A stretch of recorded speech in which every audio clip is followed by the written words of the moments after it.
Villa পার্কে কঠিন match অপেক্ষা করছে লিভারপুলের জন্য। তারপরও শীর্ষে থাকা অলরেড ব্যবধান আরও একটু বাড়িয়ে নেওয়ার লক্ষ্য নিয়েই মাঠে নামে স্বাগতিকদের বিপক্ষে। এই মিশনে শুরুতেই সফল লিভারপুল 29 মিনিটে মোহামেদ সালার গোলে লিড নেয় সফরকারীরা।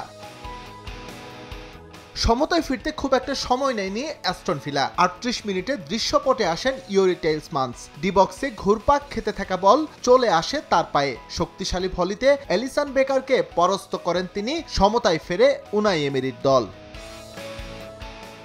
ঘরের মাঠ, তাই হয়তো লিভারপুলের তুলনায় আধিপত্য বেশি ছিল ভিলার। বল পজিশন বেশি রেখে প্রথমার্ধের যোগ করার সময় ওদের আরও একটা সংঘবদ্ধ আক্রমণ। এবার বেকার পরাস্ত হন ওলি ওয়াটকিন্সের হেডে।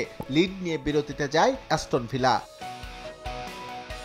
দ্বিতীয়ার্ধে এগিয়ে থাকার আনন্দ লম্বা করতে পারেনি স্বাগতিকরা। 61 মিনিটে আর্নে স্লটের জন্য স্বস্তির উপহার নিয়ে আসেন আলেকজান্ডার আর্নল্ড। তার জোরালো শট রুখে দিতে এমি মার্টিনেজ ঝাঁপিয়ে পড়লেও ডিফেন্ডারের পায়ে লেগে বল গতি পরিবর্তন করায় দলকে রক্ষা করতে পারেননি তিনি। শেষ পর্যন্ত স্কোর লাইন ছিল 2-2, পয়েন্ট হারায় লিভারপুল। সুপার প্লেয়ারদের ক্লিয়ার চয়েস, ক্লিয়ারম্যান।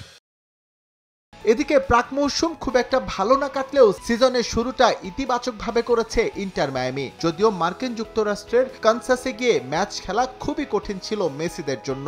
বৈরী আবহাওয়ার জন্য ম্যাচের সময় পর্যন্ত পিছিয়ে দিয়েছিল কনকাকাফ কর্তৃপক্ষ। উত্তর আমেরিকা অঞ্চলের এই চ্যাম্পিয়ন্স লিগ ম্যাচে আধিপত্য দেখালেও প্রথমার্ধে প্রতিপক্ষের গোলমুখ খুলতে পারেনি মায়ামি। অবশেষে ত্রাতা হয়ে আসেন মেসি। 56 মিনিটে লিওর করা একমাত্র গোলে জয় দিয়ে মৌসুম শুরু করে হাভিয়ের মাসচেরানোর দল। এস এম ইকবাল, সময় সংবাদ।